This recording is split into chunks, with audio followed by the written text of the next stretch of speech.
by hand. And that's what we do here when we make bread. So everything that we make is made by hand, fresh every day. We don't use a mixer to make our breads.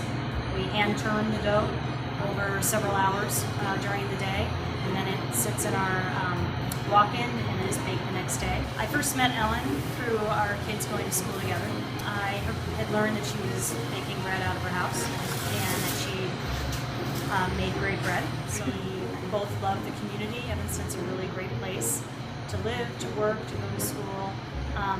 And we thought that the community would respond very well to something like this, and it has. If you've been living here for a while, you've been able to kind of appreciate this more recent culinary renaissance that the town is experiencing right now. And it's great to be part of that kind of a community where we are all supporting one another and helping make our businesses grow. You know, we do have some partnerships with some local food establishments in the area, and it's great to partner with people who kind of share similar missions that we do with respect to food.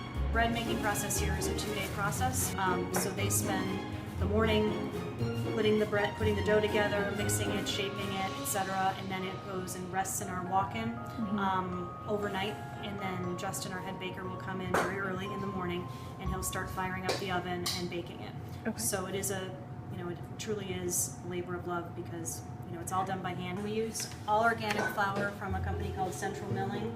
This is from Utah, but we also, for our one specific loaf, our Lonesome Stonehole week, we use flour that's from just outside of Madison, Wisconsin. But everything we do here is not over the top. It's all pretty subtle, but you can't ever go wrong with just a regular country loaf.